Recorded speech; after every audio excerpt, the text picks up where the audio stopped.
Day by day! Day by day! We get stronger and stronger! We get stronger and stronger! Till we can't be beat! Till we can't be beat! Till we won't be beat! Till we won't be beat! We know the road! We know the road! It's gonna be tough! It's gonna be tough! So when we win! It won't be by luck! It won't be by luck! Amen, guys! Let's go! 1, 2, 3, Cougars!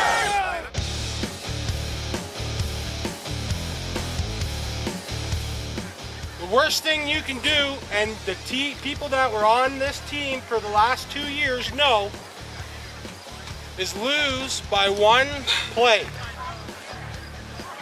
For 2 years in a row, it has been 1 play. Whether that's the first play or the last play, we don't know. So remove all doubt and play every play like it's the last play. Day by day! Day by day! We get stronger and stronger! We get stronger and stronger! Till we can't be beat! Till we can't be beat! Till we won't be beat! Till we won't be beat! We know the road! We know the road! It's gonna be tough! It's gonna be tough! So when we win! It won't be by luck! It won't be by luck! Bring it in! Cougars on 3! 1, 2, 3, Cougars! Go, boys!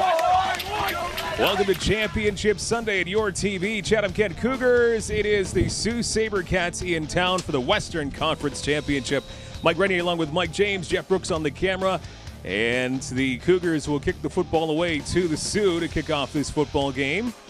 And elect to receive it at the start of the third quarter. Kick is up and down the field. Received at around the 20-yard line of the Sabercats. They bring it up to the 30-yard line and a little bit past the 30 as return man gets crunched at around the 31-yard line. So that's the starting field position for the Sault Sabercats on this Sunday night.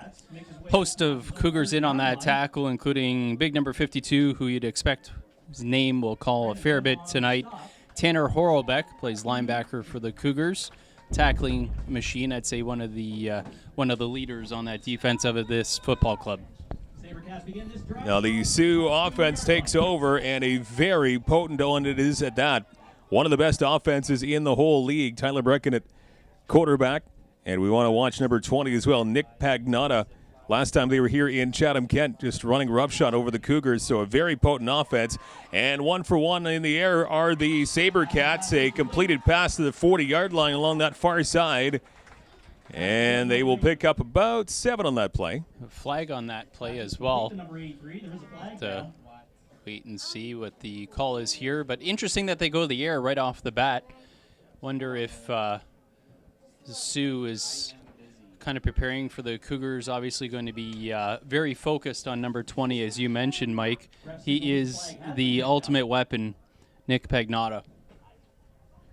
So flag picked up, and second down and short now coming up for the Sioux. But a long 3 coming up here for the Sabercats. At the Sioux 40-yard line. Dropping back to passes. Brecken, his pass complete along the near side. And they'll get a first down and a whole lot more to close to midfield. Finally brought down at the 53-yard line. And that one brought in by Martin Colicchio. He hauls it in for the first down yardage for the Sault Sabercats. Evan Torres, the corner on defense, also plays quarterback for the Cougars on offense, there to make that tackle. First and 10, close to midfield for Sault Ste. Marie. Western Conference Championship game. What a great season for both of these clubs in the junior varsity. And that one dropped along the far side. They're calling that one an incomplete pass. And the first of its kind here tonight. Yeah, it was a forward pass. And interesting to note, right off the bat here, the Sioux strictly going to the air have not run the football once. I'm sure, well, obviously they're going to mix that up as this game goes on, but sure looking to catch the Cougars on their heels a little bit because they were certainly expecting a heavy dose of number 20. Second and 10. Here's Brecken scrambling to his far side. Pass down the field. And a sliding catch along that far side. And I think it's a little short of the first down, about 2 yards shy from moving the chains. But a nice sliding catch along that far side. I think maybe Forsyth caught that one. Yeah, big number 83. Oh, pardon me. Okay, that would be Colicchio along that far side. So he has another reception. I think that's number 3 so far in this early game for 83. So a third down and short as they will go to the ground for the first time. Cougars front line is all over that one, and they saw that one coming a mile away, and they stop them on third and short. And that is going to turn the football back to the Chatham-Kent Cougars with this Canadian rules 3 down. And that was huge. Cougar D, the first time the Sabercats run the football, Chatham-Kent was ready. Tyler Brecken, and he is a weapon. I know at the outset we mentioned Pagnotta, but Brecken, the quarterback, also a threat at throwing the football, as you saw early on, but he also has the athletic ability to punish you there as well. But a great job by the Cougars D early on. Cougars on offense, they go to the ground and find a seam near side. It's a first down run. And Koopa gets the assignment, and he makes no mistake. He picks up about 12, if not 13 on that run. And he will move the chains. So one play and one first down here for the Cougars in this Western Conference Championship. Oh, I like the approach there. Right off the bat, a run, a little toss to Kupka, and he just catches that thing full steam, and he is not going to slow down. A couple of Sabercat defenders needed to bring him down.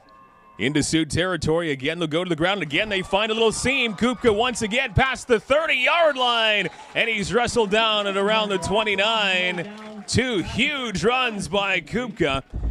And the Cougars, 2 plays in, marching down the field mighty quickly. It's about a 25-yard run there by Kupka, and you got to love the look of the Cougars. They're just firing off the ball right now on the snap. You got to imagine that loss earlier in the season when Sioux came down, and we had that game here on your TV. The Sioux were very, very strong, and you got to think that one kind of irked the Cougars a little bit. That one stuck in the back of their minds, and they're out here to prove something, especially on top of that, it's a championship game, so everything on the line here for the Cougars. Out of the gun for the first time, and they'll hand it off once again. Another running play, another successful one, too, along that far side. Couple of jukes around the defense, down that far sideline, cutting in, and it is a touchdown for the Cougars! Tyler Shumansky! It's 6-0 Chatham-Kent.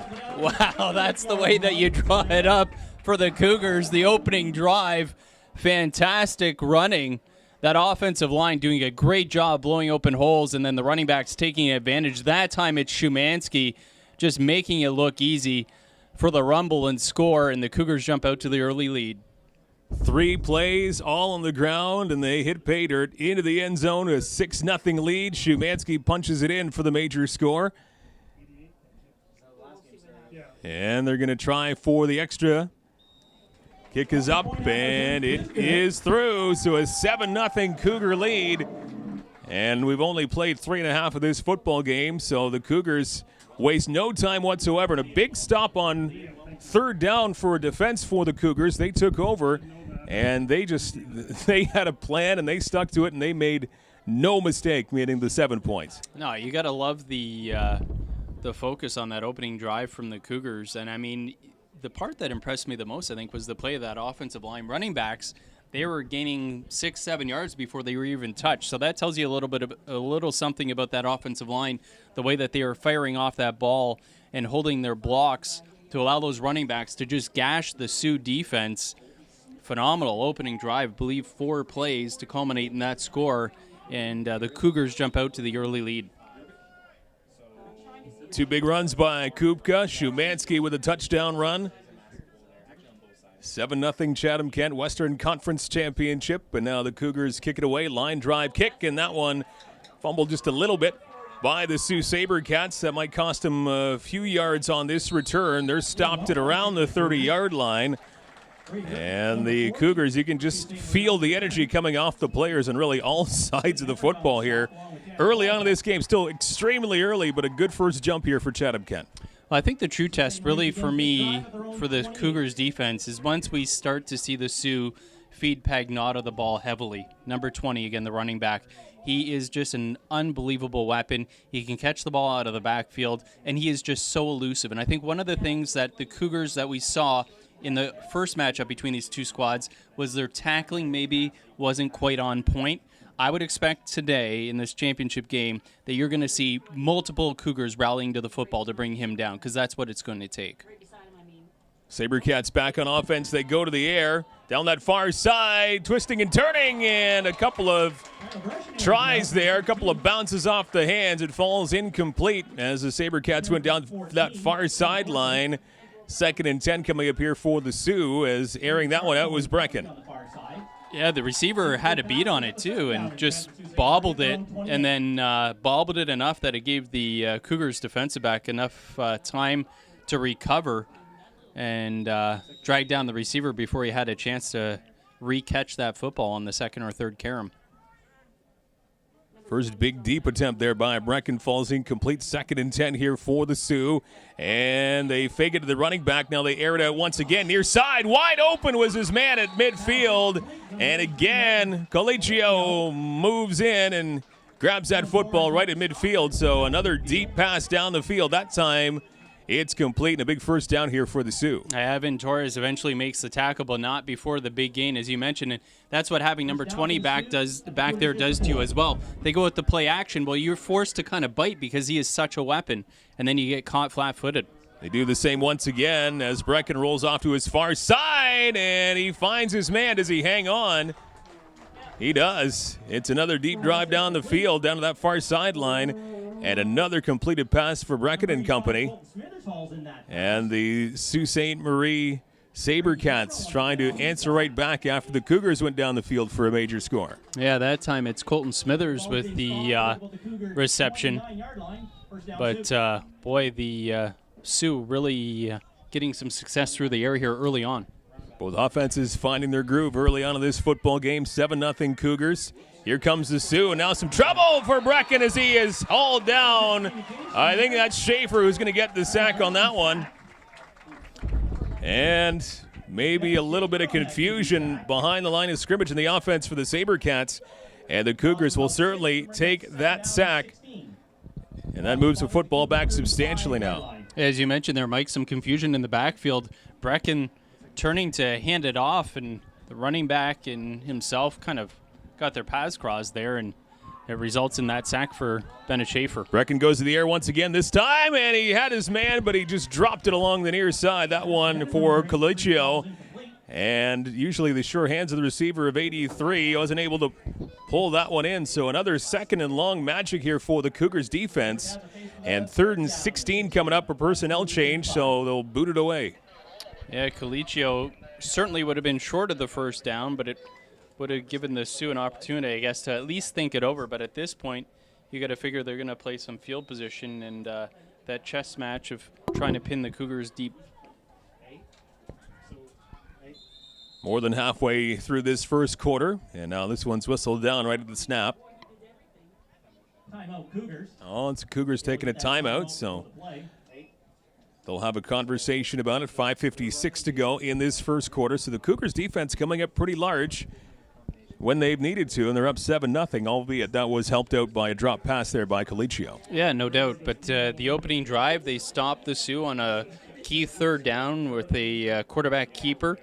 And then on this drive here, a couple of big stops. They get the sack after the confusion on the in the backfield. And then the drop pass, and now the Sioux forced to kick this one away. Now, you remember this first matchup that we had here. If I'm not mistaken, the Cougars did jump out to an early 7-0 lead before the Sioux came storming back in that game and really took control in the second half.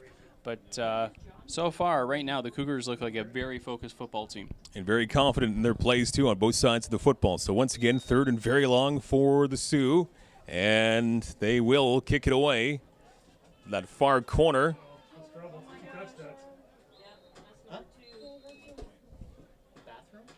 And I think maybe it was it touched by the Cougars, and they're going to give up a point? We'll have to see. Yeah, so they touched the football before it went out of bounds, which is unfortunate. That one was touched by number 2, Nicole Muscat.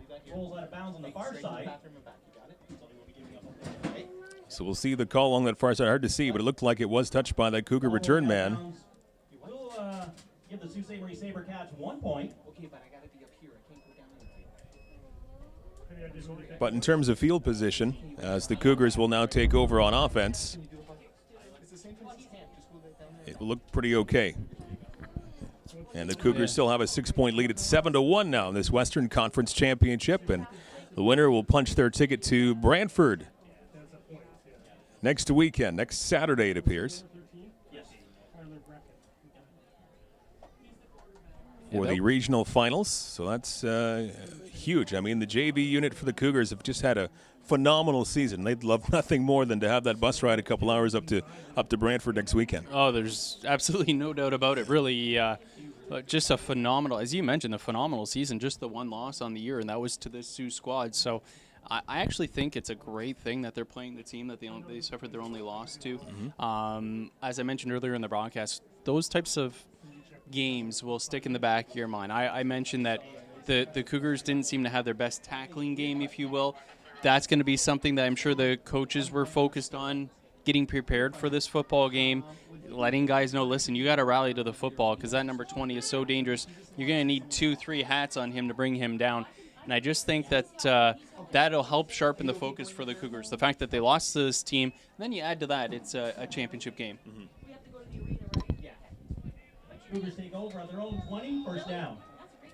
First and 10 for Chatham-Kent, a 7-1 lead. They have it at their own 20. And once again, they go to the ground and some more huge success. Up the middle, a nice little stiff arm, midfield and more. Kupka still on his feet before he gets wrestled down in Sabercat territory.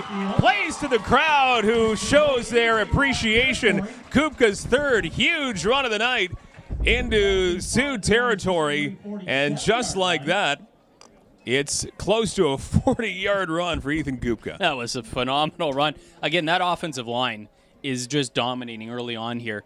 The hole was just monstrous. And then Kupka doing a great job following his blocks. And then, as you mentioned, that stiff arm, just really strong with that left arm, getting the defender away from him and getting another about 10, 15 yards before eventually being dragged down. First and 10 for the Cougars. Again, they go to the ground, and again they find a hole along the near side. And a nice little run, still on his feet, still with a football, hauled down, but Nakoma Scott with some nifty footwork along the near side. Another massive gain on the ground for the Cougars. They're wasting absolutely no time on offense tonight. Boy, they are gashing this Sioux defense. The Sioux defense just on its heels right now. You know what I love? The Cougars running backs are not looking to just step out of bounds when they're in tight along that sideline. They're cutting it back inside. They're not afraid of the contact. They know that every yard counts in this kind of a game, and that was a beautiful cutback there by Scott back to the middle of the field. Torres again hands it off up the middle once again. Kupka with the assignment, and he is cut up to by Gavin Smith, 37, who brings him down. But again, some good positive yards on the ground again for Chatham-Kent. Looks like they got, I think from this angle, close to 7 yards. And you know what else I love is the running backs. They are not going down on first contact. I think that was the first time where I saw one defender on first contact actually bring the running back down. But again, that defender was dragged a couple yards before dragging down the running back, Kupka. So good, hard running from the Cougars here tonight as well. Torres out of the gun. He'll hang it off to Kupka, who runs down his man. Oh, he moves in, and it is a touchdown for the Cougars. That was a little quicker than I thought from this angle. I didn't think the end zone was that quick, but in he is for the touchdown. And just like that, 13-1 for the Cougars, up by 12 in one of the most lackluster touchdown calls I've called in a few years. But that end zone just popped in all of a sudden. And the fact that I think that he ran over one of the Sioux defenders, and then I almost think he just kind of walked into the end zone after that. But, yeah, touchdown run by Kupka. And this Cougars offense is absolutely rolling right now. I'll gain my bearings soon. With any luck by the start of the second quarter. Extra point is up and good. 14-1. How about Kupka? And the rest of the running game for the Chatham-Kent Cougars, they have done pretty much everything so far on offense. 2 drives, 2 touchdowns, and quick touchdowns at that. And they lead it by 13. Right now, I got to say, like, the running backs have been phenomenal, but hats off to that offensive line. They are just absolutely dominating their blocks right now, and the running backs have multiple lanes to choose from, and that makes it real tough for a defense when your secondary is forced to make all the tackles. I mean, the running backs, again, they're getting so far upfield before they're even getting touched. It really is a testament to that offensive line and the job they're doing up front. Everything working the first 8.5 minutes of this football game. I told him if he's stuck, I'd come and do whatever unit he wanted. Because I'm not coaching anything. I told him he'll require it. Quite honestly, I mean, our And upcoming will be the third offensive possession for the Sault Sabercats of the evening, as they'll run this back to around the 40-yard line. Maybe shy of the 40 by a few yards, actually 35 it looks like where they're going to start at. So the Sault Sabercats have got some work to do, down by 13. It's 14-1 for the Cougars. Well, you wonder if maybe, and not that the passing game hasn't been working for the Sioux, because they have gained a lot of yards, but really it's the Cougars defense that hasn't allowed them that big play where they could turn it into a scoring drive. They've just got the single on the board right now. We'll see once they start to really incorporate Pagnotta. And they do for the first time here tonight. They hand it off, and the Cougar defense right there to stuff them. We didn't see that very much at all the last time the Sioux was here. And a good job on 1st and 10 for the Cougars defense. And that even dropped the Sabercats back a yard, and Pagnotta with a loss. Well, you got to love that message right there. The first carry for Pagnotta is a loss of 1 yard. 2nd and 11 for the Sioux. They drop back to pass, looking downfield, looking for a big gain. Far side, and receiver turned around, and a flag comes out. Wow. There's a flag there. It's going to go against the defensive back. And that's a tough one. You know, you've got a receiver and a defensive back that are hand fighting all the way down the field. And to just single out one of the two players, I always find that one to be a tough one when it's called against the defense. Now, of course, I am definitely, I guess, a little impartial. I'm not necessarily having played that position before, but you know, the defensive back and the receiver, if they're both hand fighting, why are you picking on just one player as the offender? I think that one's going against Emmerich. He might have been the offending party there. Pass interference call does go against the Cougars. That will bring the football to the 48-yard line. 48-yard line. First down, Sabercats. And that's tough to take, especially when you just pitting them back a yard. Had a 2nd and 11 situation, and then defensive pass interference happens. That's a little bit of a sting, but the Cougars just have to forget about it, and they do here. Another good running attack there by the Cougars. Right up the middle of the Sabercats went, and again, I don't think they got any positive yards out of it thanks to that front line of the Cougars. No, those Cougars, and again, I think it did them some good to face this Sioux squad. They're not surprised by anything, and they know that number 20 is going to be a big focus. And as you mentioned, Mike, no gain on that carry. They know exactly who they have to key in on to make this a successful matchup. Pagnotta right back to the line of scrimmage. 2nd and 10 here for the Sioux. They drop back to pass once again up the middle. It falls into no man's land. Nobody in that general area. And so 3rd and 10 coming up now for the Sault Sabercats. And again, a great job by the Cougars defense. They were able to recover from that defensive pass interference. And since that happened, nothing further for the offense for the Sioux as they talk about what to do here, 3rd and 10. Well, to me, this is an obvious punting situation, but they haven't brought in any substitutions at all. So unless there's some trickery here, looks like they're going for it. Trying to shake up their offensive fortune so far here tonight. They will go for it on 3rd and 10. Down the field on that far side. He's got a man wide open. And on 3rd and 10, now they drop it, and the Cougars recover. The Cougars have it. They are down, and they will take over. How about that? 3rd and 10. A long pass was hauled in by the receiver, and he promptly loses it. And the Cougars take over. So everything is going Chatham-Kent's way in the first 11 minutes or so. Well, and you know what? As a coach, you always tell your defense, don't ever give up on a play. Always hustle to the ball. And that's a great example right there. The receiver stopped after making the catch, allowing the rest of the defenders that were up near the line of scrimmage to catch up. One of them able to punch it out, and then the linebacker, Tanner Horlbeck's there to scoop it up off the ground. Cougars back on offense, but the Sabercat defense right there swarming, and nowhere for Szymanski to go at all, so a bit of a backup on 1st and 10, so a loss there. 2nd and long coming up here for Chatham-Kent. Well, that's a big play there for the Sioux because they needed something on defense, and that's a big stop, a loss of 4. That's the first time the Sioux defense has really looked like they've come to play. Minute 10 to play in the opening quarter. 14-1 for the Cougars. Losing about 5 on that play. 2nd and 15 now. Torres back to pass, doesn't get a whole lot under it. No, underthrown, but he still finds his man. It's a reception. Down the field they go. 15, 10, into the end zone. Touchdown, Cougars! Ethan Jordan with 6. That was a phenomenal adjustment by Ethan Jordan. Wow, that ball to the outside. Ethan Jordan gets his feet sorted out and just plucks it out of the air. The defender caught staring at it. The defender just mistimed it, misplayed it, and it got over top of him. And then Ethan Jordan with a beautiful snag as that ball's coming down. And then his legs do the rest. He runs away from the defense. And boy, oh boy, this Cougars offense is rolling. On a ball that looked like it was underthrown by Torres. Looked like there was way too much air underneath. But again, you give credit to Jordan for making the adjustments and not running too far away. He was able to snag it, and then he turns on the Jets to rumble down the field. And the Cougars looking to add one more.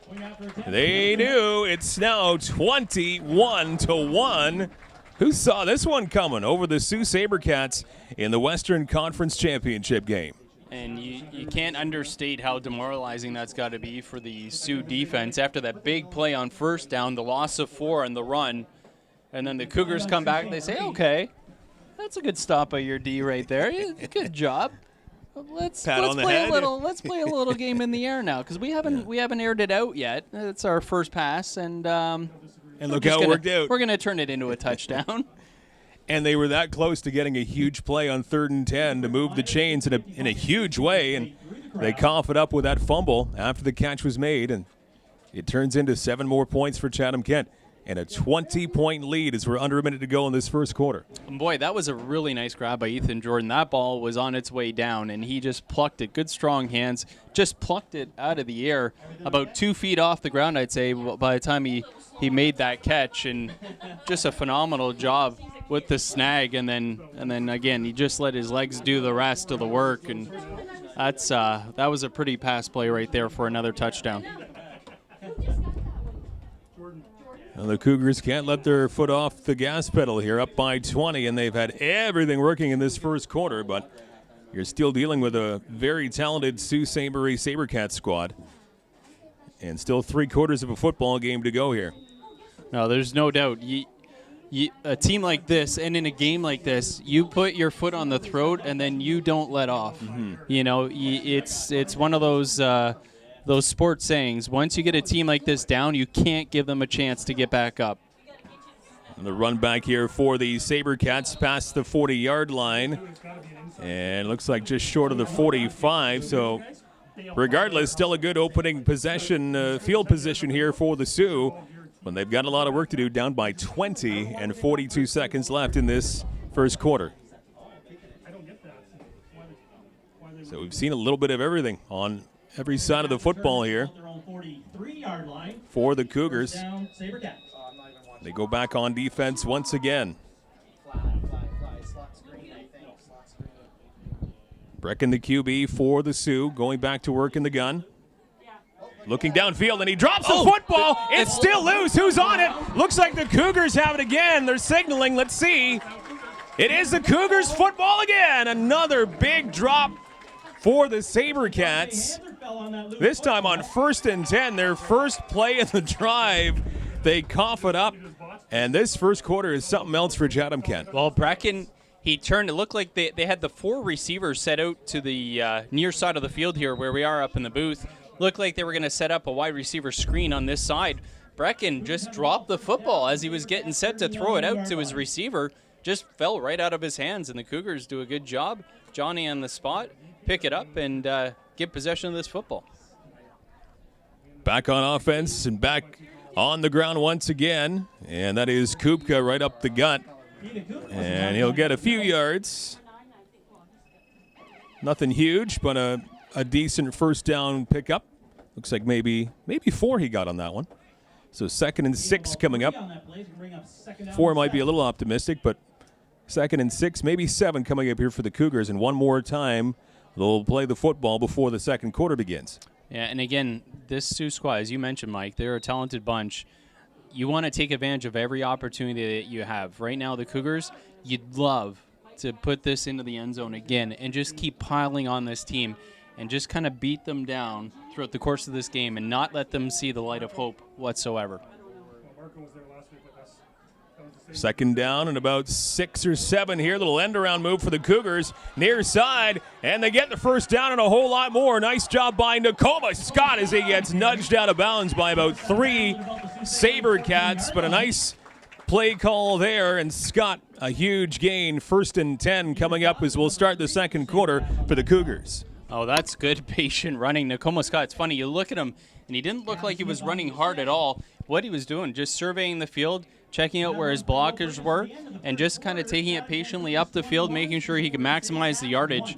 And at the end of it, he's got about a 20-yard run and a big first down for the Cougars here to maintain possession. What a great first quarter for the Chatham-Kent Cougars. Western Conference Championship, a 20-point lead as we move to the second quarter, and the Cougars with the ball in a good spot in the Sioux territory.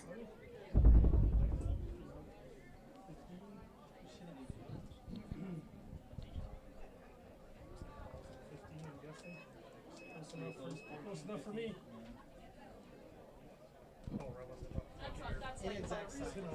Second quarter underway. Cougars get moved back a few yards. Koopa gets the assignment. And the Sioux defense right there to stuff them. Maybe a 2-yard drop for Chatham-Kent.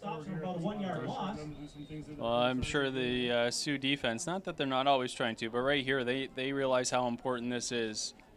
They don't want to let the Cougars add on to that big lead right now.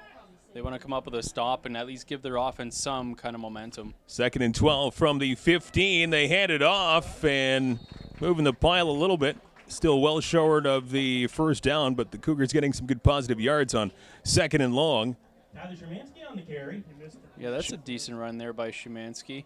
Gets the ball to maybe just inside the 10 or right at the 10, it appears. So now a conversation for the Cougars. Do you kick it? You go for it. You go for broke here. Yeah, no substitutions that I can see at this point. It looks like they're going to go for it, and if they don't get it, then they're playing field position because their defense has been playing so well. Plus, they do have about 3 yards where they don't have to score the touchdown. They can get a first down shy of the marker. Now Torres going to keep it himself. He's got to go around a few defenders. He does, heading towards the end zone. And let's see how we got a flag. He came did. out at the end. Oh, they got a. It is now. They call it a touchdown. That was hard to see along that far side. Wow, I did not see the signal at all, actually, on that far side.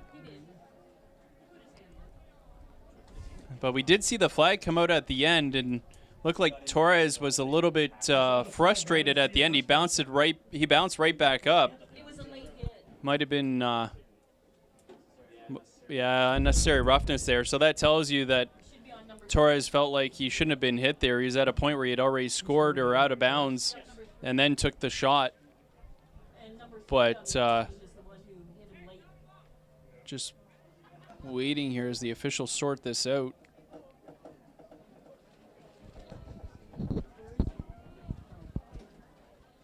There we go. So 27-1 now. Wow. It is a touchdown.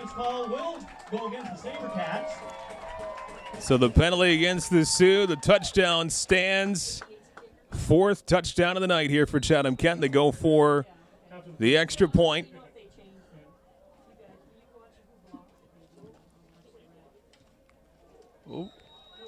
And that one wide of that far post, so that one not converted. It will remain as 27-1 lead now for the Cougars. So they are firing on all cylinders even into the second quarter. They find the end zone, and now it's a 26-point lead. Boy, oh boy, that's a nice call there too. Evan Torres with the keeper.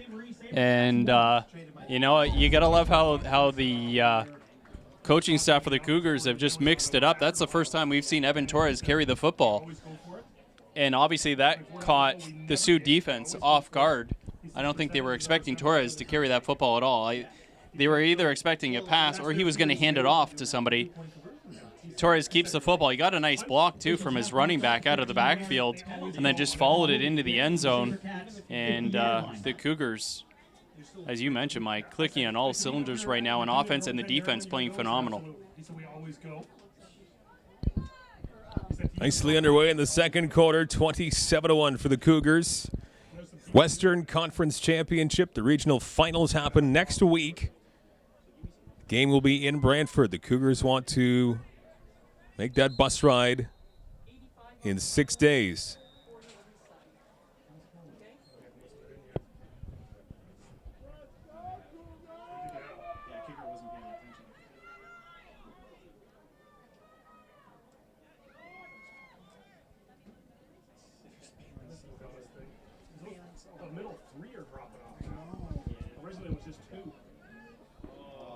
Now the Cougars finally kick it away along that far sideline. A three-hopper to the return man who follows it a little bit, comes back to pick it up, and now finds a little bit of room down that far sideline.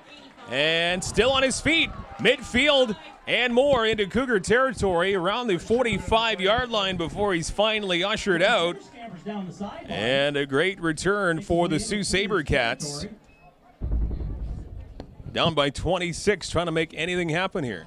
And on top of that, there's going to be an offside on the Cougars, way offside on the kickoff, so you can tack that on to the end of that run.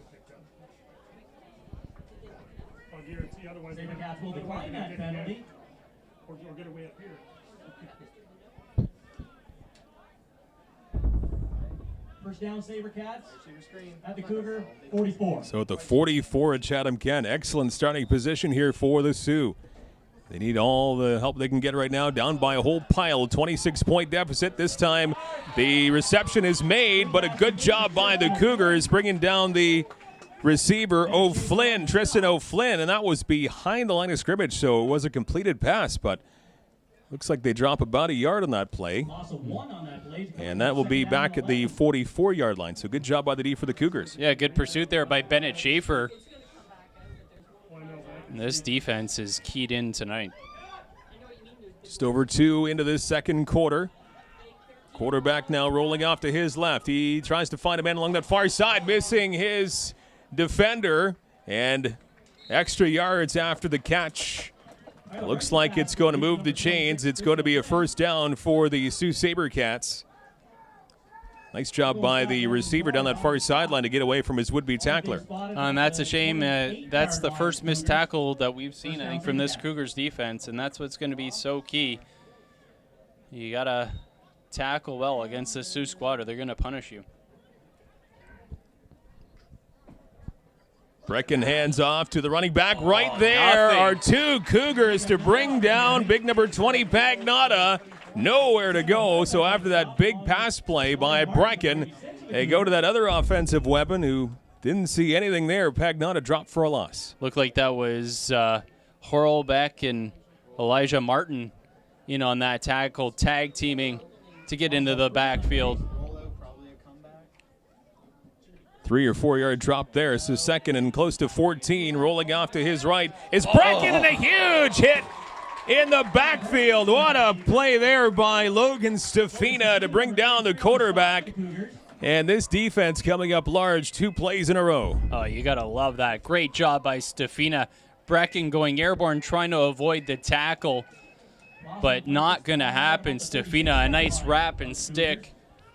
And a big, big 3rd and long here for the Sioux. 3rd and 17. 8 minutes to go in the first half. And down by a whole pile. They're going for it here. Dropping back to pass. Little mid-level pass, and it's intercepted by the Cougars at the 38-yard line. What a game on all sides of the field here for the Cougars. On 3rd and very long, an interception, and was that Butler?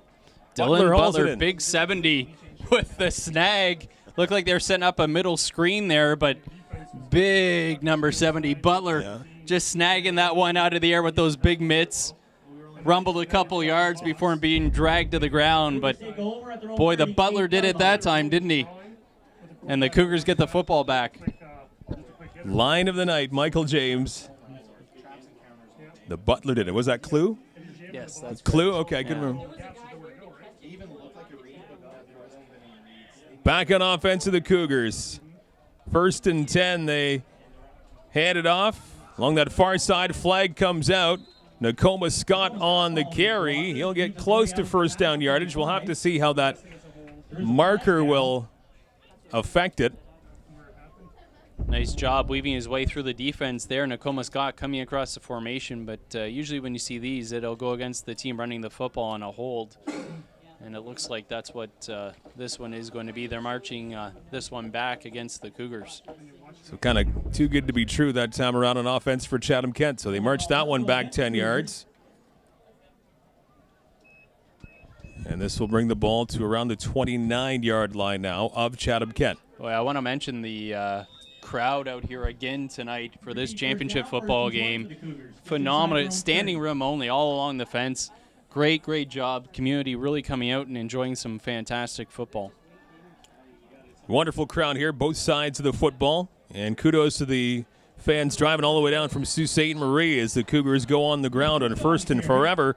And a very short gain on the ground for Chatham-Kent. So they have 2nd down and still a long, long way to go. But they also have a very big lead at 27-1 right now. Yeah, the Sioux know they have to dig in here. At some point, they got to slow down this offense and get the ball back to their own offense for a chance to get back into this football game. Cougars have the ball 2nd down at their 30. It was a shame that holding call going against the Cougars because it was some nice yardage. It just ruins your momentum, and now a tough position here for the Cougars, 2nd and very long. 17 yards to go. They'll go to the air, and it's tipped, and it's still caught along the near side and past the 40-yard line. A good job on that defender, Cole Taz, number 31, bringing his man down. Or if he didn't have that tackle, it probably would have been 1st down at least for Chatham-Kent. Mike, you are so right. Taz doesn't make that tackle, and he is still running. That was a very, very good tackle. Down low, sure tackle, wrap up the ankles. And, boy, that could have been a big gainer had number 31 not made that tackle. So personnel change, the Cougars. We haven't said this very much tonight, if at all yet. But they're going to have to boot this one away. Still 3rd down and a fair chunk of change in their own zone. Their side is center here on the field, so they're going to have to boot this one away. But with a 26-point cushion. And now halfway through the 2nd quarter. And a line drive kick past the 40-yard line and past the 50 down the return, very close to midfield, a couple of yards shy of midfield. And the Sault Sabercats will take that one. Braden Gerbich has the return, and there is some laundry out on the field right now. I believe that's going against the Cougars. I think it's going to be a face mask.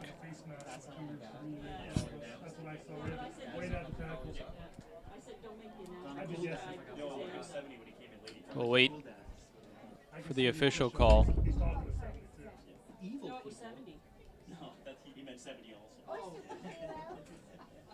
that's kind of like yin or yang there. Kind of everybody. Superheroes and evil people. No one is he going He's going against the Sioux. He pointed at the Sioux. Unnecessary roughness. Wow. Oh, there you go. Unnecessary roughness against the Sioux there. Call goes against the Sabercats. So the Sabercats get penalized there. And look at that.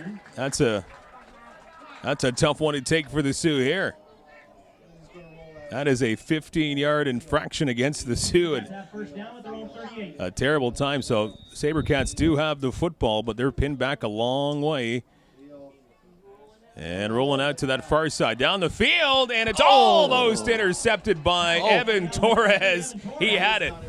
And now I think this is going to get, this pass interference, I believe, is going to go against the receiver as Torres was about to make the interception. It looked like the receiver reached out and grabbed hold of Torres' arm. There's a flag down at midfield. It was not only he's playing the ball. There's no way that's against Torres. Yeah, that's where the flag came out. I'm just guessing. That's the only thing I can guess. Unless they're saying they pulled on Torres. If he ran through and contact Offense, passing interference. Yeah. he must have grabbed him. And there it is. As I mentioned, it looked like the receiver grabbed a hold of Torres' arm as he was about to make the interception. So they are calling it against the Sioux. A call you don't see a whole lot. And any level of football, really, offensive pass interference, but it does happen once in a while, and it benefits the Cougars there. Well, and to be honest with you, you know what? Torres doesn't come down with the interception, and part of the reason's the pass interference on the receiver, and you know what? It's actually a good penalty to take because it negates a turnover. Yes, you've lost the yardage, but at least you didn't turn the football over. Again. You've still got, yeah, exactly. You've still at least got the football in your possession. 1st and 25 here for the Sioux. As the quarterback rolling off to his left, he's going to keep it himself. He's got a hole along that far side and finally caught up to it. He's a hard one to take down. Eventually, he's wrestled to the ground. Looks like he gets to around the close to the 40-yard line, 39-yard line. Looks like where he was hauled down. So it appears the quarterback gets that penalty yardage back. And it'll set up a 2nd and 10. So nice wheels there by the quarterback, Brecken. Yeah, very nice play by Brecken to make this a manageable 2nd. Brecken dropping back to pass, going long way down the field, and he's got a man, and he drops it. He just flat out drops it, and it's again Colicchio who just can't believe he didn't haul that one in. He looked to have a clear path to the football and just could not haul it in. Well, and might be worth mentioning too, Colicchio, as he turns around coming out of his route to look back for that football, the sun is over in that side of the field, so he's kind of looking back into the sun a little bit. Might have gotten a bit of a glare there that interfered with him trying to make that grab. So this brings up 3rd and 9. Sioux down by a whole bunch. They go for it up the middle, and it's a wrestle for the football. Flag comes out. Wow. Was that a reception? I think it was a catch, and now I saw the flag came out there, and that was great timing by the defender there.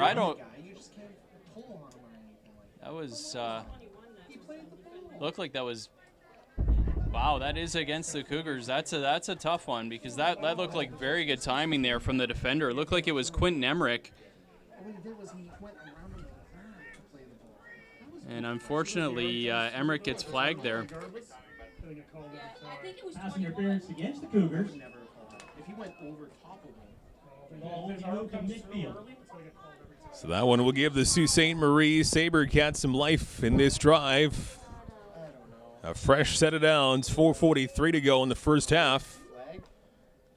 And right at midfield, Sabercats back to work on offense. Brecken in a lot of pressure. He escapes one would-be tackler. Along the near side, he's got some positive yards and a good job by Brecken. He looked like he was in a lot of trouble behind the line of scrimmage, and he turns it into about an 8-yard pickup. There is a flag right at midfield, though. Yeah, and this is going to go against the Sioux. It looked like there was a block in the back here, right at about the 55-yard line, midfield. That one's going to get marched back against the Sioux. So penalties kind of increasing quite a bit here in the second quarter. After that defensive pass interference against the Cougars, they get a little bit back here on this. I'm trying to get the official call, but you'd expect, as Michael says, the block in the back against the Sioux. Goes against Sabercats.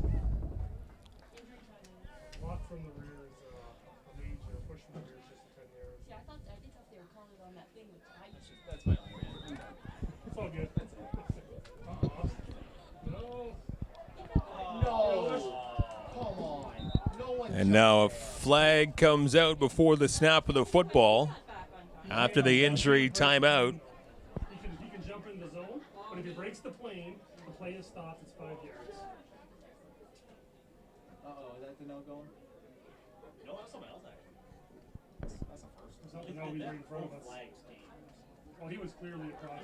He clearly broke the plane. The only thing John did wrong was didn't blow his whistle. He should have blown it there.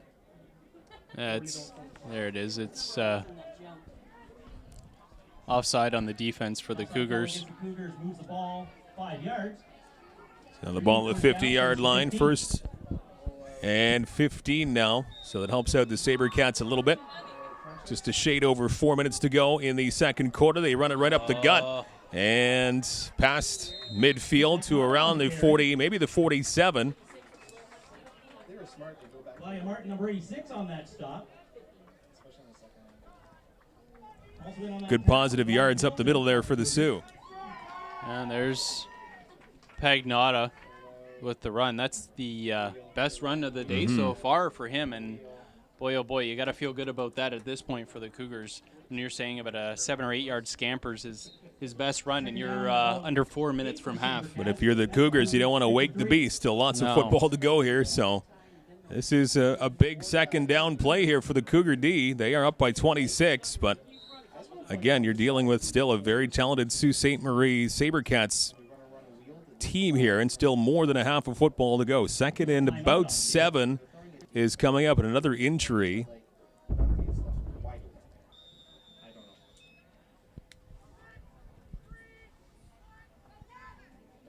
Our offense hasn't been on the field for like 10 minutes. I can barely even remember what the defense looks like. Looking to pass along the near side. Wide open is his man, and a jump ball tipped. No flag. Great defensive play there by the Cougars. Wow. And that was very close. The Cougars just dodged a bullet because the receiver on the outside was running free and clear, not a defender within about 20 yards of him. But Brecken did not see him at all. And I believe, I'm trying to get a number, I believe it's 26. Yeah, 26 was running free and clear down the sideline, and Brecken just didn't see him. Tristan O'Flynn. But still a big 3rd and 7 coming up here for both sides of the ball. Sioux rolls to the near side. Big behind the line of scrimmage, and the Cougar defense with a quarterback sack. Nowhere to go for Brecken. He couldn't find anyone downfield. Good job by the Cougar D. They'll take the football over, and they'll take over the football in Sioux territory with 3 minutes to go until halftime. Nice job there. Bennett Schaefer, the first to get the pressure, and did a great job of holding on to Brecken, not allowing him to escape, because we know that Brecken is athletic and he has that ability. But Schaefer holds on and doesn't let go. The rest of the defenders rally, and that's a big turnover on downs for the Cougars D. They have had this knack all half long where you see a little bit of momentum offensively here for the Sioux, and they get as close as they did to moving the chains, and just somehow, some way, they come up with a big play on defense or just a little bit of luck, and they get the football back. And now they have a 26-point lead. The football in Cougar here in Sioux territory. They go to the air near side, and it is it a catch? Sioux saying no catch. I don't know if there's been a signal yet. It is a catch. It looked like it was a catch. Getting down low to snag that football, Nakoma Scott. Number 2, Nakoma Scott holds in that Evan Torres pass. Got his hands under the football and pulled it in. Looked like maybe there was some confusion there, too, on the routes, because they had 2 receivers in the same spot for the Cougars, but nonetheless, Nakoma Scott comes up with it, and big first down. Torres to Scott. Inside the 30-yard line, 28-yard line is where it is for the Cougars at 1st and 10. 2.5 to go in the second quarter. Torres again, back to pass. He's got a little bit of pressure in front of him, gets that pass away. It's caught. And do they get to the line of scrimmage? That one hauled in by Ethan Jordan, who's got a touchdown tonight. A completion, not a whole lot. Actually did not get to the line of scrimmage. About a 2-yard loss in that pass play. Well, there was a lot of hesitation there from Evan Torres to throw that ball out to Jordan. I'm not sure if he was looking for a receiver downfield to come open and use Jordan as just as some bait, I guess, if you will, for the defense. But if that was a screen play outside to Jordan, it was very slow developing, and hence the loss of yardage on that play. 2 minutes to go in the half.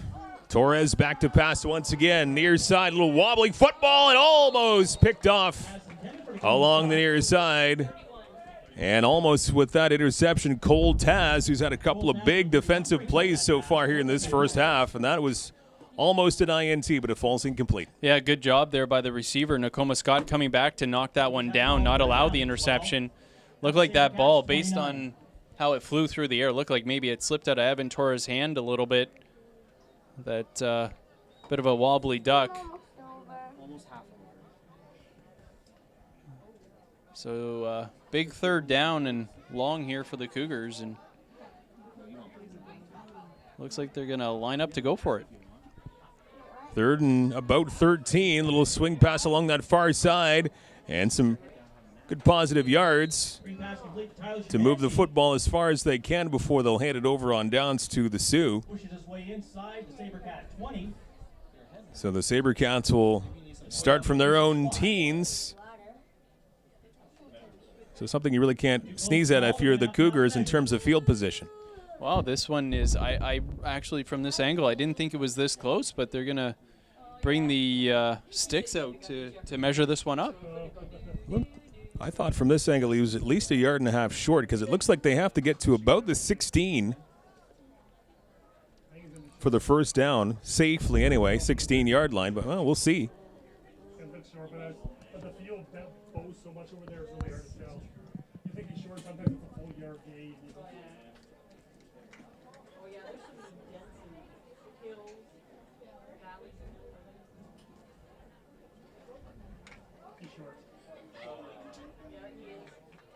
Short by inches. So closer than we thought, but it is a turnover on downs. About 0.5 yard he was short of gaining that first down, which I didn't think was possible. But a great run on third down and a long way, so good try for the Cougars. But on the positive side, hey, they have a 26-point lead, and they're able to pin the Sabercats fairly deep in their own zone. That's exactly right. I mean, you run that third down play, it doesn't work. At least you've got field position on your side. Again, you play that chess match. You've got lots of field behind your defense, and they've played so well. Just let the defense do their thing, and just kind of let this game roll along as it has been. Under 2 to go in the second quarter, 27-1 for the Cougars. And they'll start in the gun. Quarterback hands it off to the running back, and a seldom used running play so far. Pagnotta gets the assignment, and again, the Cougars' front line just seem to have Pagnotta's number. They haven't had the chance to stop him very much in this game. He's only touched the ball, I'd say maybe 4 times in the whole half, but he has not really had anything to brag about tonight. Well, you say they've had his number. I think they've had his number burned into their brains since that loss here a few weeks ago. He's able to get 4 on that play, so 2nd and 6. Once again, they go to the ground, and another good job. Brecken keeps it himself. Good job by the Cougar D. This will set up third down. And I don't know if they got much of anything on that run. Right back to the line of scrimmage, it looks like. Yeah, quarterback draw that time. They fake the handoff, and Brecken keeps the football. And it was Elijah Martin with the stop. And number 86, we've called his number a few times already this half. Doing a good job on that Cougars D. Minute 35 left. Big third down play here for the Sioux. And they will elect to kick it away. Nice high kick. This will come down around the 50-yard line. Hauled in by the Cougars. Some room to run it back. Shumansky with it. Oh, my. He's got some room now. He's got a couple of Sioux players and finally hauled down, but not before he makes it close to the 20-yard line of the Sabercats. Good job by Shumansky. Almost a 30-yard run back. Yeah, we do have a flag down on the field there, and this is going to go against the Cougars, a block from the back, block in the back, and that's a shame. Shumansky was able to bring that ball back to the line of scrimmage. Yeah. But again, that flag going against the Cougars.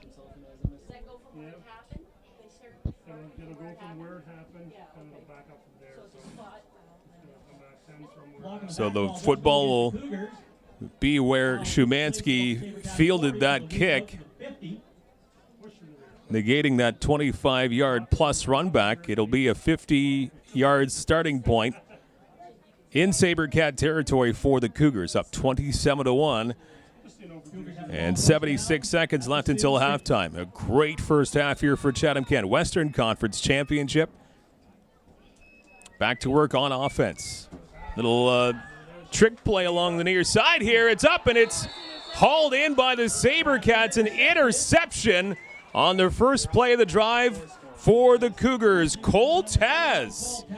He has been quite a force on defense as much as he can be down by 26. But how about Cole Taz's performance on the D tonight? He hauls in the INT. Yeah, Taz has had a big game. The Cougars go with a little trickery there. But the pass comes up a little bit short, and it was good coverage there. Good defense from the Sioux. They had two defenders in the area of the receiver, and the ball was a little bit short. And as you mentioned, number 31, Taz for the Sabercats. Great job so far this football game. He's made a few big plays, and then that one, maybe the biggest so far, preventing the Cougars from adding to that 26-point lead and maybe giving their offense a chance to get a little shot here of momentum before the half. Yeah, there's still lots of time here until halftime. 68 seconds left. A little shovel pass along that far side, eluding one tackle, but no such luck as about three defenders for the Cougars. Takes down O'Flynn. And a big loss there on offense for the Sault Ste. Marie Sabercats. 1 minute to go in the first half.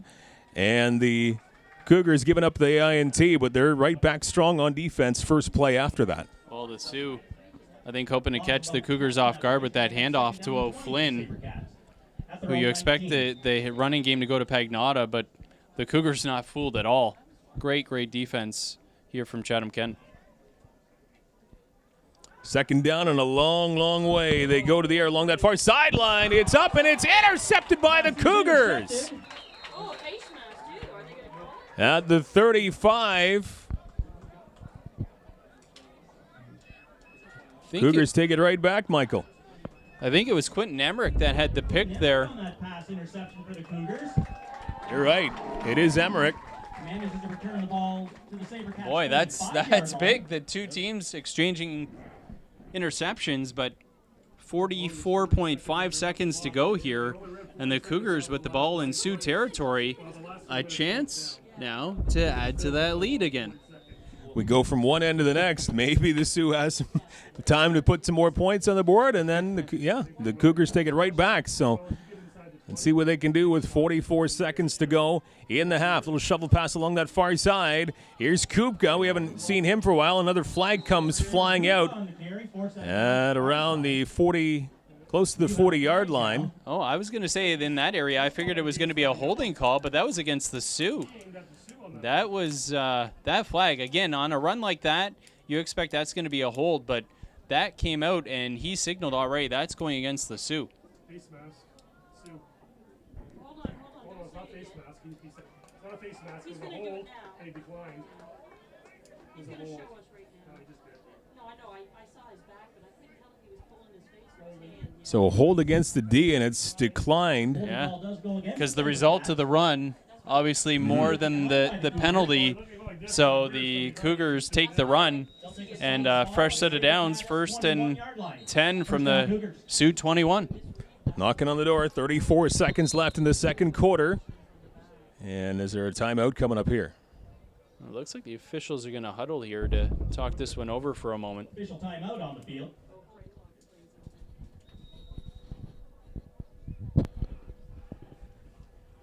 First down for the Cougars. Half a minute to go. Here's Kupka once again, mushing to the outside. Some room along that far side. And another flag comes out. Boy, that's a good, strong run there from Kupka on that far side. Weaving his way through that defense. Got a nice kick-out block right at the line of scrimmage. But this one you got to expect is against... Oh, wow, this is a face mask, I think, this time against the Sioux. I think this is going against the Sioux. I think that was a face mask. Yeah, it is. It was a face mask call against the Sioux on that running play.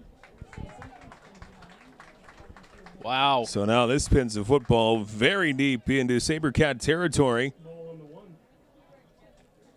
Holy. You can't get any deeper. As a matter of fact, as they're going to place this right of the one, right on the doorstep of the end zone. And 28 seconds to go until the half. 26-point lead for the Cougars. A couple of monumental penalties against the Sioux right off the snap. A flag comes out. Boy, you got to imagine this is, There is a flag down. unless it was the Sioux coming across the line there. Jumped on the line, Judge, so it could be an offside. Offside against the defense. Ball can't get any closer, so it just stays first down. Yeah, but don't think we would have a. No, not Canadian. So- Stays at the Oh, line. it doesn't? Okay. Against the Sioux. Against Sault Ste. Marie. Well, and that's the advantage when you play defense and the offense is on the 1 yard line. You could commit just about any foul and not really have to pay for it except for the fresh set of downs. Yep.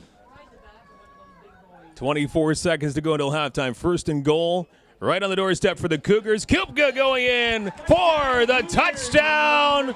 Cougars, they add to their big lead. It's 33-1. Wow, that is phenomenal for the Cougars. Wow. As I mentioned early on, you get a talented squad like Sioux on their heels. You do not let up, and the Cougars have done that so far in this first half. Right down to this play right here with just 20 seconds to go in the half. You know, the Cougars come up with the interception after they turn the ball over on an interception. They bounce right back. The defense comes up big, and then the offense cashes it in.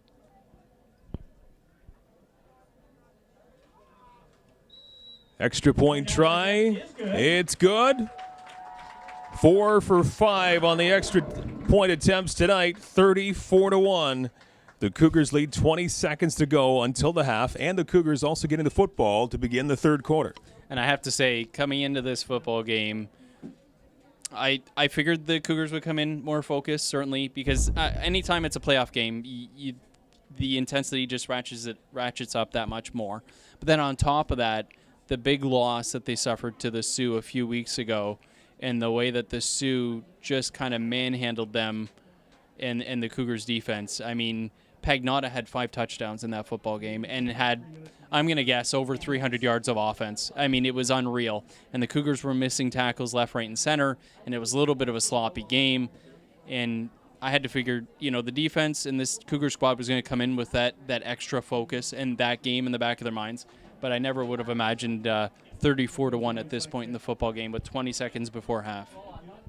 It's been phenomenal, and you think that the Sioux, giving the Cougars their only blemish of the record all season long, if they put forth this effort back then, this would be quite something. But the Cougars in this championship game, when it matters the most, they are dominating Sault Ste. Marie as we approach halftime, 34-1.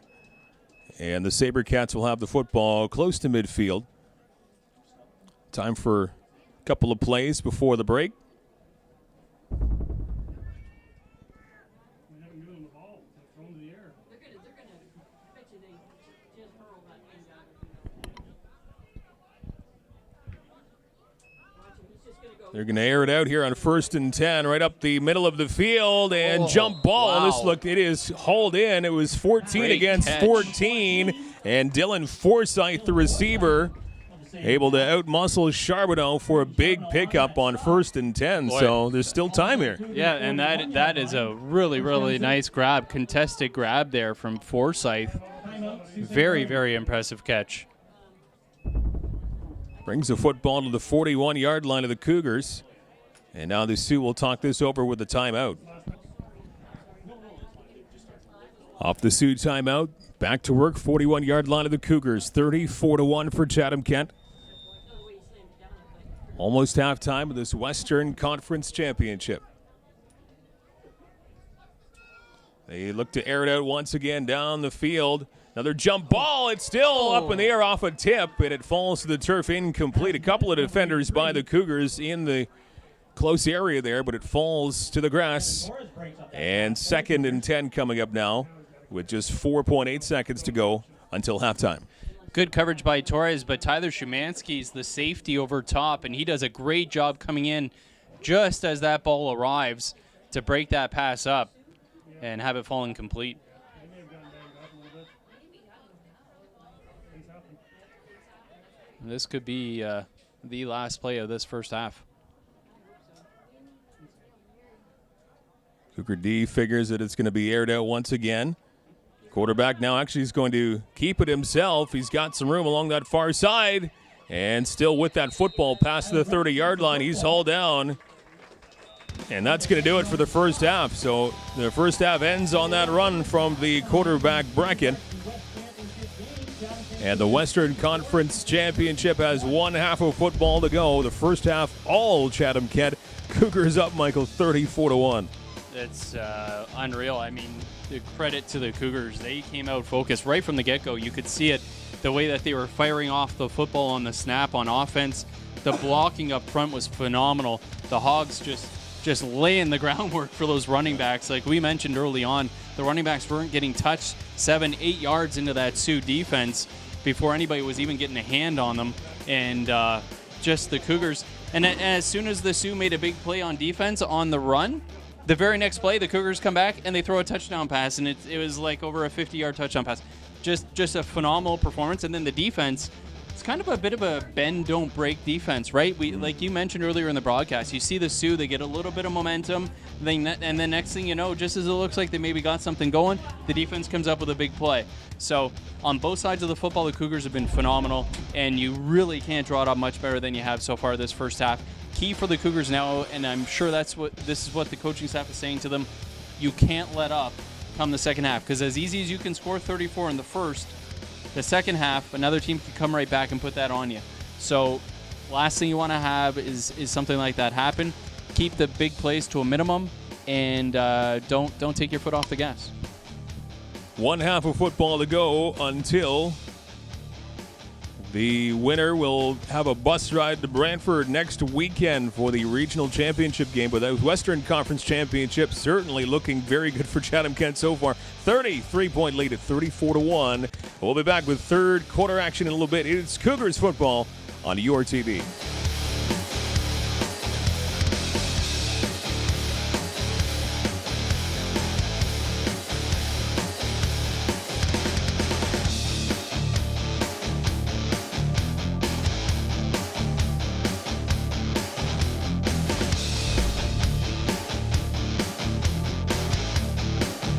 As we get ready for the second half, Western Conference Championship, the Chatham-Kent Cougars, a 33-point lead coming off a halftime, 34-1. Mike and Mike with you, and the Cougars on top of that get the football, a little squib kick, and it is batted out of bounds off the hand of Tyler Brecken.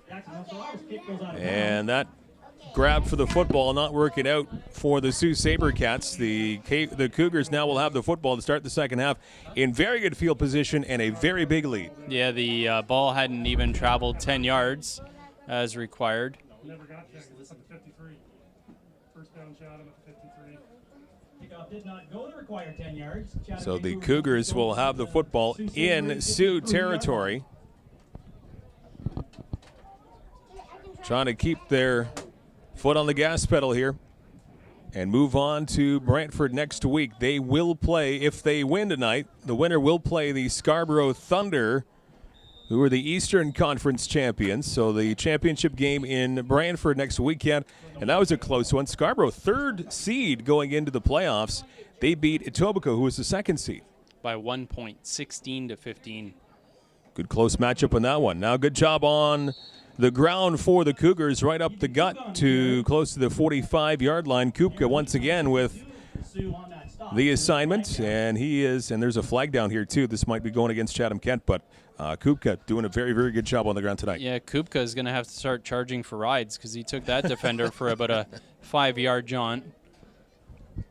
We shall nickname him Uber. And this one looks like it's coming back 10 yards for Chatham-Kent. Number 32 with the old Uber ride. Uber 32.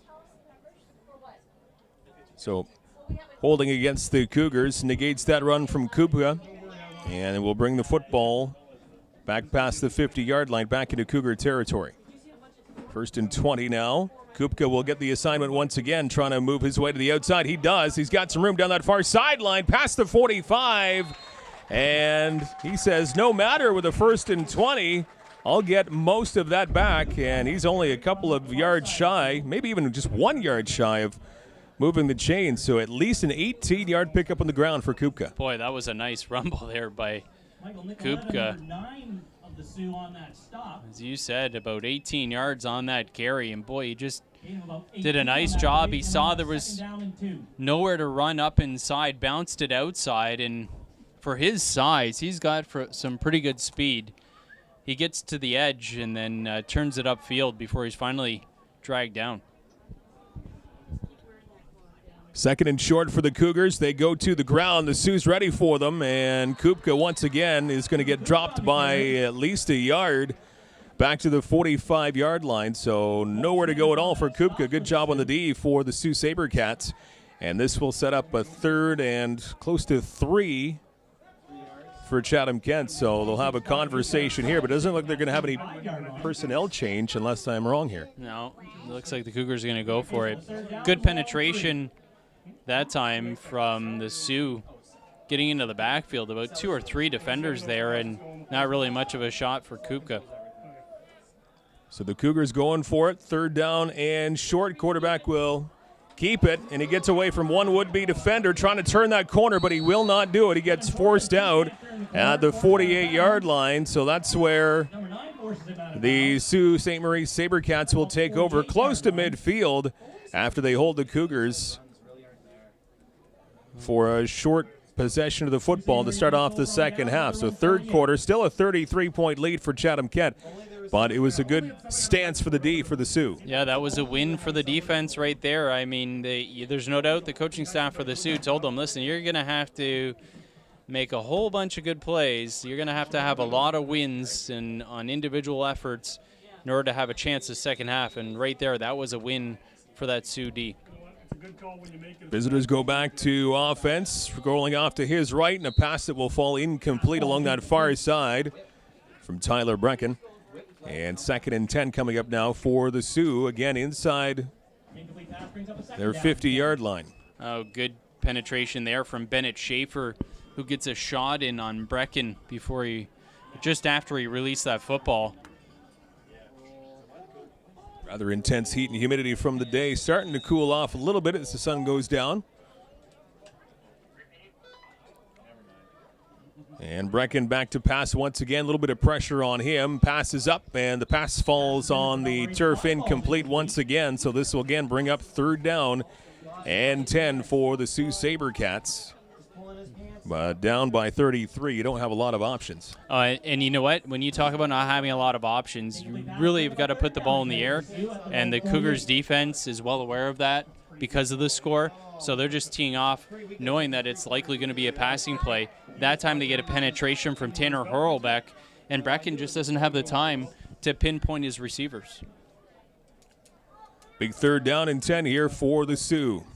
Close to their own 50. Brecken back to pass once again. He tries for a short pass. It is caught, but right there for the Cougars, hauling down the receiver, number 24, Bassick Haddon, able to stop that drive for the Sioux. So good old Darian Bassick Haddon, very good football player. He makes a big third down play there, and the Cougars get the football back. Yeah, it comes from his linebacker position to make that tackle. They'd set up the screen, the Sioux did, but big 24 comes up with the big stop, and that's what you need from that Cougars D. You just can't let the Sioux get any success, and if you continue this kind of a tug-of-war, eventually the clock plays to your advantage with this big lead that the Cougars have established.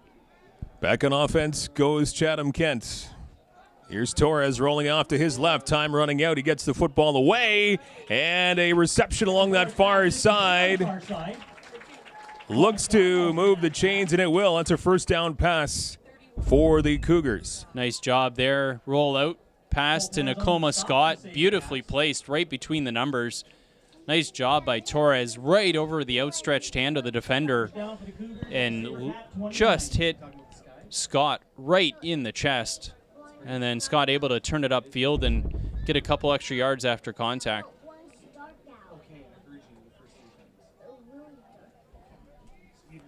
Up to the Sioux 30-yard line. 1st and 10 for Chatham-Kent. And he gets the ball away. Nice job. Big coverage by the Sioux. But the pass is hauled in by the Cougars. And I think the first reception of the night for Nolan LaRouche. Right up the middle, and a whole lot of yellow jerseys right on him. And that's a nice job by Torres, too. Looked like the Sioux coming with the blitz off the edge. Some pressure coming, but Torres very composed in the pocket. No problem finding his target in the middle of the field. And a good gain on first down. Enough to pick up a healthy 6. Ball shoveled off along the near side, trying to get those 4 yards. And they'll come mighty close. And Kupka once again the second down assignment. And that is going to be enough for a first down run for the Cougars. They march down the field, and the football around the 15-yard line now of the Sioux. Good hard running there from Kupka. And a fresh set of downs here, and this is what you like to see from this Cougars offense. Despite that big lead, still hammering away at that Sioux defense. You figure they scored this many points in the first half themselves. You gotta expect, maybe there's the chance of that same going the other way, but the Cougars eating off some good time. And on this drive, as you mentioned, doing a fine job down the field. Now Scott has the assignment on the ground that time, and he gets, from this angle, maybe 4 yards, 3 at least. And we're already halfway through this third quarter. Cougars trying to hang on and move to the league championship. Again, it would be against the Scarborough Thunder next weekend. A game held in Brantford. Scarborough, the Eastern Conference champions. Cougars trying to represent the West. What a year it has been for these JVs, the junior varsity squad. Now the officials, I think, will call a timeout here.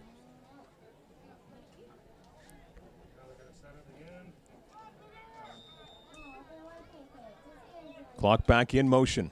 Second down for the Cougars. They leave it on the ground and expecting that one the entire way. The defense of the Sioux. 4 defenders bringing down Shumansky, and a big loss on second down there for the Cougars. Well, nowhere for Shumansky to go there. He nearly escaped, but that Sioux pressure just kept coming, defender after defender, before they eventually dragged him down.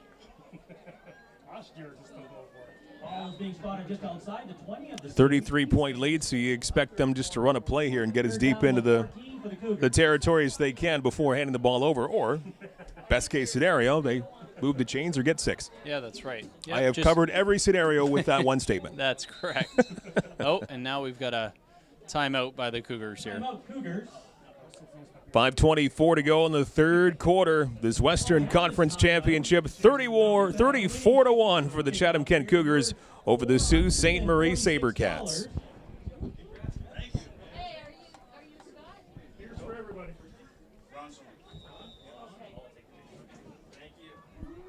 Back after the timeout, Cougars third down, deep into Sioux territory. The pass is caught. Nice grab there by Ethan Jordan. I think he might have enough for the first down there. Boy, that was a great toss by Evan Torres right on the hands of Jordan coming across the middle of the field, and it is indeed a first down. Wow, that is huge. Cougars just doing everything right here so far tonight. They get enough to move the chains very deep now into Sioux territory.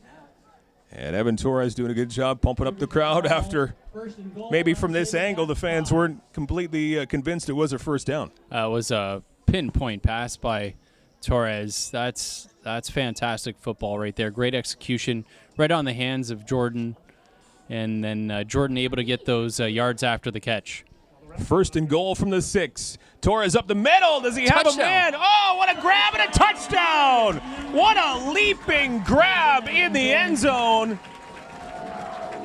And the Cougars get 6 more. They have hit 40 points tonight. It's 40-1. Nakoma Scott contested. One defender on him, and there was another right in the area, but Scott just out-muscles him and pulls that in. How And the about that Cougars, vertical leap, wow, too? Wow. Great grab, and the Cougars add to that lead. Torres to Scott. They both had their hands on it when it came. The offense still Making a mess now. doing a very, very good job tonight. Well into this third quarter. And now the kick is up for the extra point, and it is good. A 40-point lead for the Cougars with just over a quarter to play, 41-1. And I'm never one to get too ahead of myself, even in a blowout, but we're on the verge now of looking forward to one more game. On the verge, not there yet. Yeah, no. Yeah, I would agree completely. I'm never comfortable putting a game out of reach for someone until it's really, I mean, there's absolutely no doubt.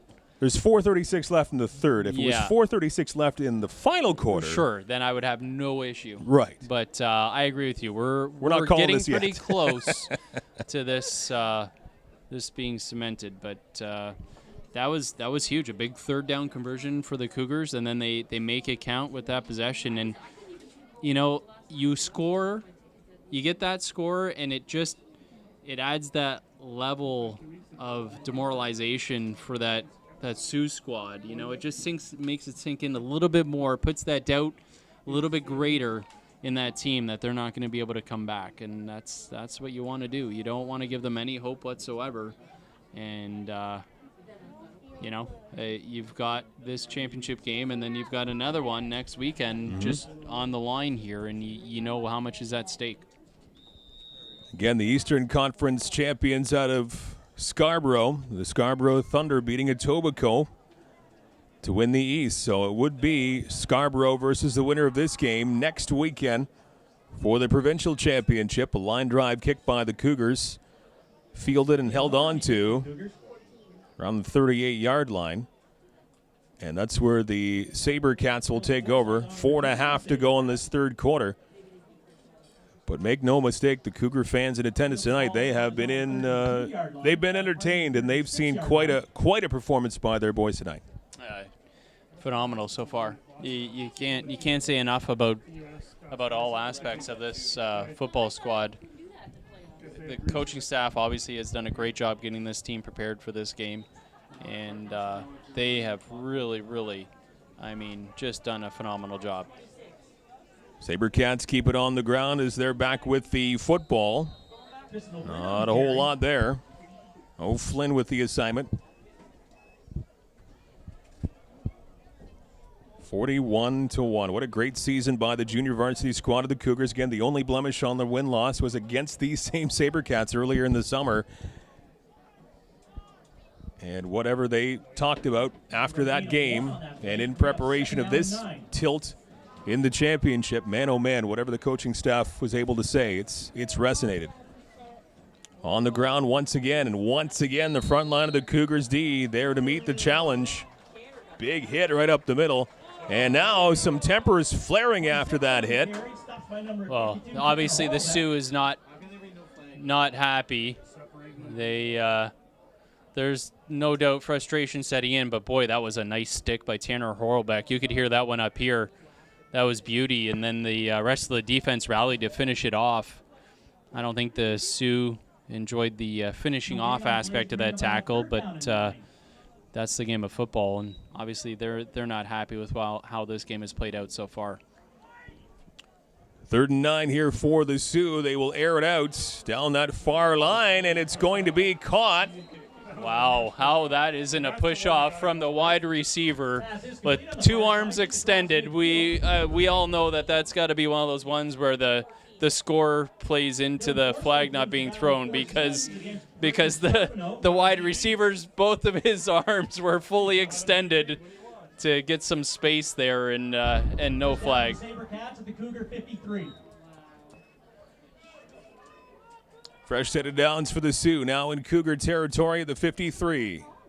Brecken back to pass once again, fires it up in the air along that far side. Oh, a nice wow. vertical leap by the receiver. That was flag comes out. Sorry, Mike. No, I apologize. That was a phenomenal catch by the receiver, going up airborne over the defensive back to make that grab.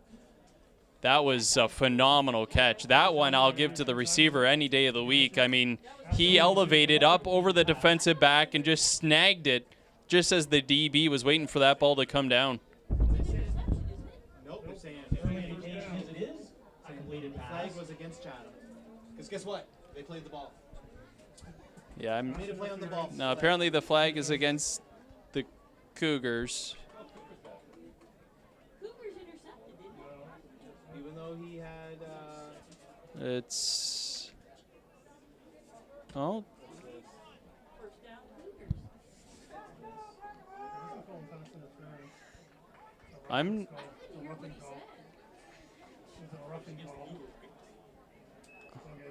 we're all trying to figure out what's happened here. Penalty is for unnecessary roughness against the Cougars. Okay, unnecessary roughness against the Cougars. What? What? Cougars are taking over. Oh, the Cougars intercepted that football. Okay. Well, I don't know what had I was absolutely watching. No idea. I don't know what I was watching there, but how about that? Wow. And quite the surprise from the crowd as well. They didn't realize, most of them anyway. So the Cougars back on offense. Kupka with the run. And another good run by Ethan Kupka. He's been very reliable on the ground all game long. And a nice pick up there for Chatham-Kent. Kupka gets a healthy 6, it appears. Well, here I was heaping praise on the receiver for elevating and, Me too. and That's making what I that, thought. That catch, but the Cougars coming down with it apparently, and We're in straight clock, so they conceded. oh, and we're getting information now. We've got a running clock, so the Sault Sabercats coaching staff I just say, let's have- get back on the bus have home. agreed to go to a running clock here. So there will be no stoppages during the course of the rest of the second half. Shumansky now with the carry along that far side, turning the corner along that far sideline, still on his feet. Finally brought down past the 35-yard line. That information notwithstanding, still not ready to concede this game just yet. You know what, Mike? Here. I have to say the fact that it is a running clock now, I am ready to make Okay. that. Hey, we That- can't agree on everything no, every I- second of the day, right? No, So I that's agree. fine. I agree with you. I still respect you quite a bit. I agree with you, Mike. I don't hear that very much either. But, I mean, with a running clock and a 40-point lead with only a half of football to go, this is going to be the last play, barring a penalty, of the third quarter. And look at this by Shumansky. What a play it is. 45, or pardon me, not Shumansky, but Nakoma Scott, number 2, on the assignment. He has a huge run well inside the 50. Josh Romero, number 46, forces him out of bounds. Well, you can't say enough about the job the running backs have done. Nakoma Scott, Tyler Shumansky, and, of course, Ethan Kupka.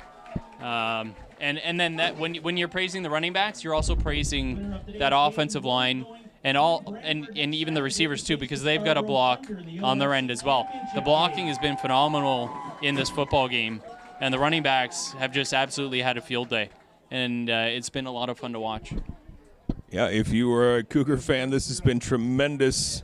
A tremendous display against the Sault Sabercats. 1 quarter away from punching their ticket to Brantford next weekend. They will take on the Scarborough Thunder for the whole league championship. So Western Conference champions, hopefully, is what I will call out in 1 quarter. There's Shumansky with the assignment that time around. Nowhere for him to go as 3 defenders in gold able to stop Shumansky behind the line of scrimmage. Yeah, good defense from the Sioux that time. And Shumansky dragged down for a loss. Nearly 5 yards.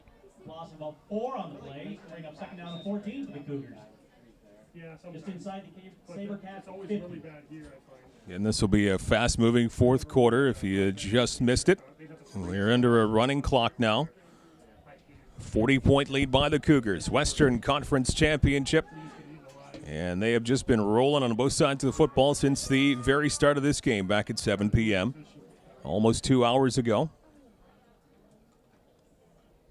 Torres hands it off up the middle, a little bit of a seam for the run, and look at that, still on his feet. He's going to get a first down and more near sideline, and Nakoma Scott still on his feet, finally ushered out of bounds inside the 20.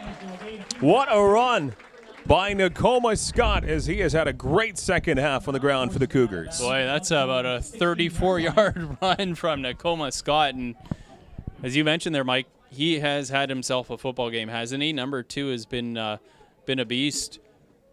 And once again, punishing that defense, weaving his way through the defenders before eventually being dragged out of bounds. But we saw in that last drive, he made a great catch in the end zone, so he's got good hands. It was a contested grab for a touchdown. Then that time, just showing his ability to run the football. At the 17-yard line, a little end around on the hands of Shumansky up the middle. Has a little bit of room up the middle. Tyler Shumansky on that carry. And some good yards on 1st and 10. And it looks like Shumansky got at least 6. Looks like a 6-yard gain up the middle for Shumansky. Up to the 11-yard line of the Sabercats.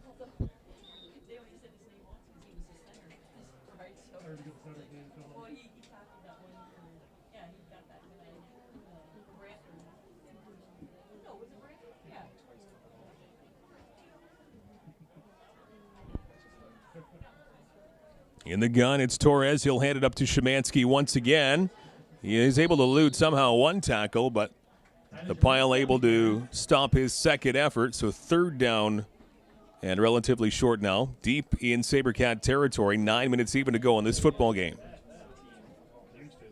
Yeah, it's swallowed up in the middle of that Sioux defense. Defenders inside still playing hard for the Sabercats, despite the lopsided score in favor of the Cougars. And to their credit, play hard until the very end. It's going to be extremely hard, down by 40 points and under 9 minutes to play in a football game, though. Certainly, and having made that long trek from the Sioux, like you say, full marks to this squad. Bouncing to the end, outside, and does he have enough to move the chains here? Good job on 3rd down by the Cougars, and I think that is enough to get a first down. So, again, talking about not letting up and not quitting. How about a 40-point lead and a 3rd down big run for the Cougars there? And Nakoma Scott again, number 2, doing a great job. Hard running, got some good blocking up front, and then at the end working hard to get to that first down stick, and fresh set of downs now for the Cougars. Under 8 to go in the 4th quarter. First down for the Cougars. They've marched up to the Sault Ste. Marie 6-yard line. I was going to ask you, Mike, if you're ready yet, but I'll wait till after this play. I'm not going to tip my hand just yet. You won't know one way or the other. And now a pass sails over the head of the intended receiver. It's Jarvis Dudley, 83, just a bit over his head, so it falls incomplete. 2nd down and goal from the 6-yard line. Answer's coming up soon. I will answer you. It's okay. I'm not holding my breath. I've heard that before.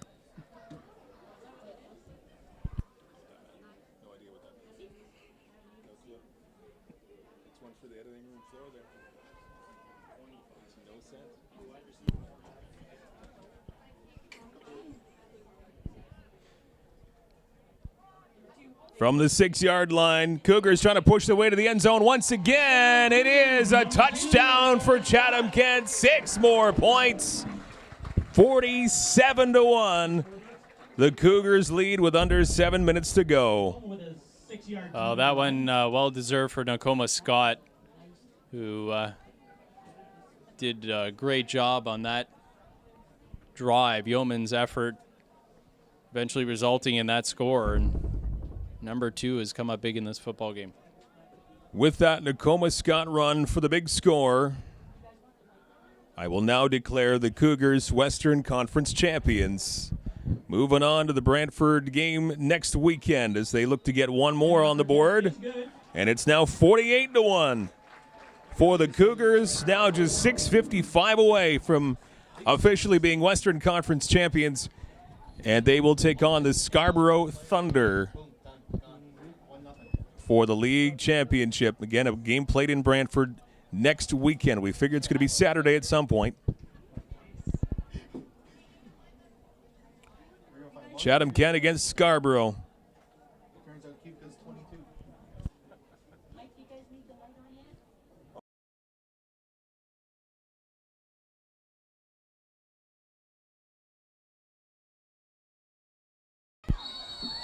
Good run back for the Sioux, and now a flag comes flying out after Braden Gerbich with that run back past the 40-yard line.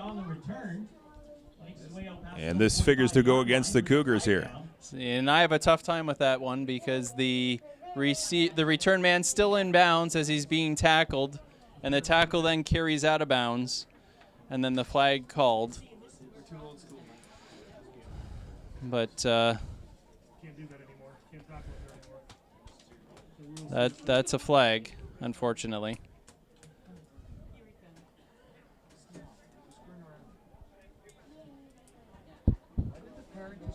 Necessary roughness against the Chatham Cougars. Move the ball 15 yards.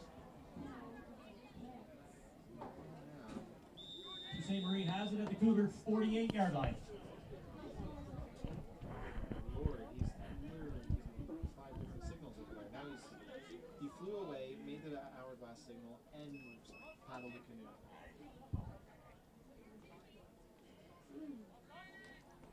Pass along the near side. It's hauled in and close to a first down.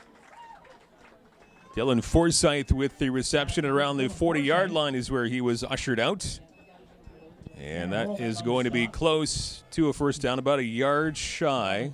Actually, no, far less than a yard. It's about half a yard shy before they move the sticks.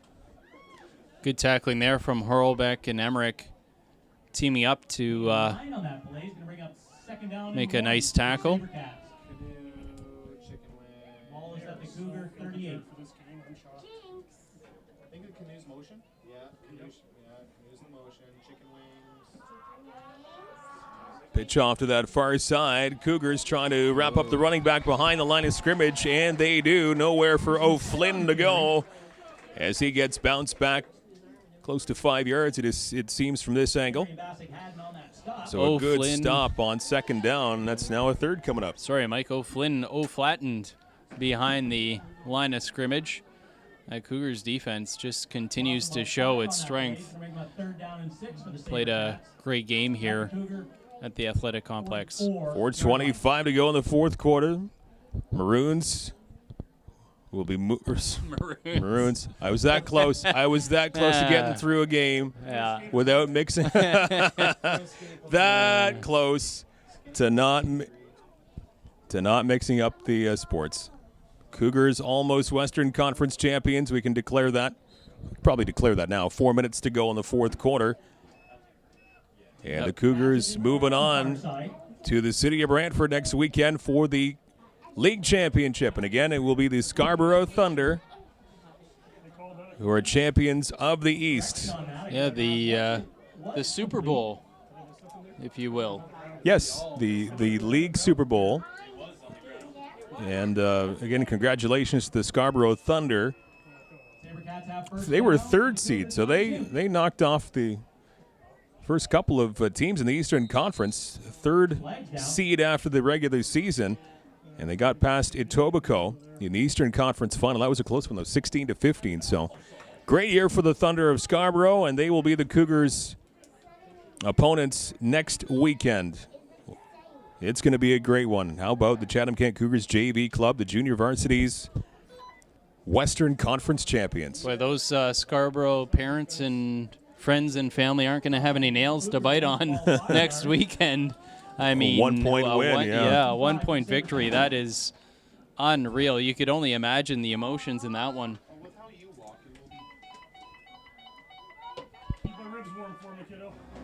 Pass along that far side, a little swing pass is caught.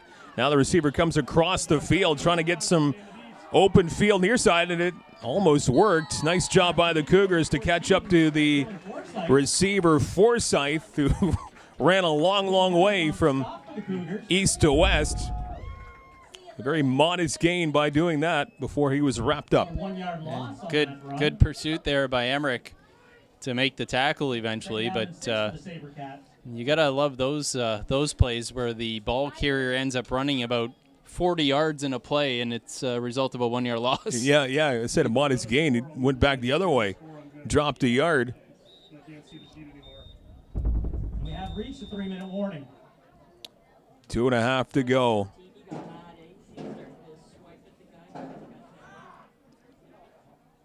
Quarterback rolling off to his left, trying to find somebody downfield, can't find anyone, and down goes the quarterback Brecken. Cougars defense forcing a 3rd down coming up now. Bassick Hedden at his linebacker position making that tackle. Lost a couple on the plays, going to bring up 3rd down and 8. Now under 2 minutes to play in this football game. Chatham-Kent fans about ready to erupt here pretty soon.